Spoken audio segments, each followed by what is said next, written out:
नमस्कार बंधुरा आज आमी आपनादेर साथे पटल ओ आलू दिए माछेर एकटी हालका पातला झोलेर रेसिपि शेयर करछि जेटी गरमकालेर दुपुरबेला भात खाওয়ার জন্য एकेबारेई उपयुक्त हबे।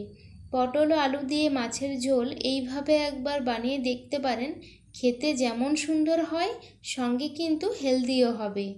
আজকের এই রেসিপি যদি আপনাদের ভালো লেগে থাকে তবে চ্যানেলটি সাবস্ক্রাইব করে নিয়ে আমার পাশে থাকার অনুরোধ রইল। আশা করছি ভিডিওটি শেষ অবধি দেখতে থাকবেন। চলুন তাহলে শুরু করি আজকের রেসিপি। আজকের এই রেসিপি বানানোর জন্য আমি ছোট ছোট কাতলা পোনা মাছ নিয়েছি। আপনারা চাইলে চারা পোনা, বাটা পোনা বা যে কোনো বড় মাছের পিস ব্যবহার করতে পারেন। মাছগুলো আমি ভালোভাবে ধুয়ে পরিষ্কার করে নিয়ে লবণ ও হলুদ মাখিয়ে রেখেছিলাম। এবার কড়াইতে সরষের তেল গরম করে নিয়ে মাছগুলো একটি একটি করে দিয়ে দিয়েছি।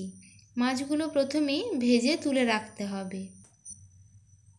দুই পিঠ উল্টে পাল্টে মাছগুলো ভালো করে ভেজে নিয়েছি, এবার তুলে রাখছি। এবার ওই তেলের মধ্যেই কেটে রাখা পটল ও আলু দিয়ে দিচ্ছি।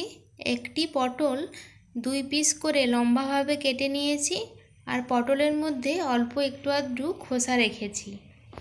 আর আলুগুলোও লম্বা লম্বা করেই কেটেছি। এবার পটল ও আলুগুলো হাই হিটে ভালো করে ভেজে নিতে হবে। পটল আলুগুলো ভাজা হতে থাক, ততক্ষণে মশলাটা ব্লেন্ড করে নিই।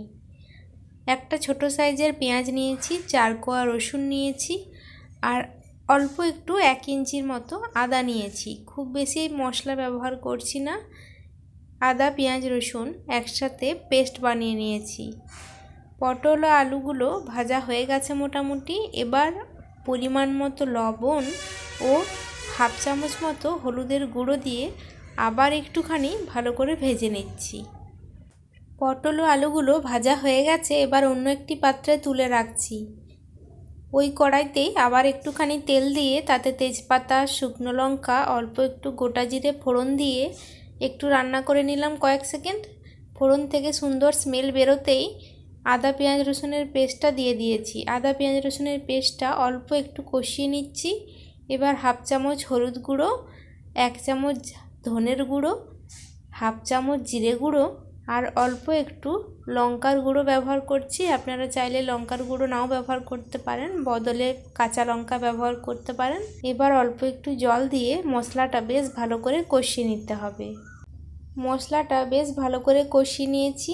এবার একটা টমেটো টুকরো টুকরো করে কেটে দিয়ে দিয়েছি, আর ভেজে রাখা পটল ও আলু দিয়ে দিলাম।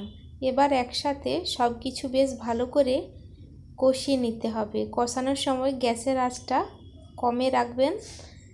ভালো করে কষিয়ে নেওয়ার পর এবার উষ্ণ গরম জল দিয়ে দিচ্ছি।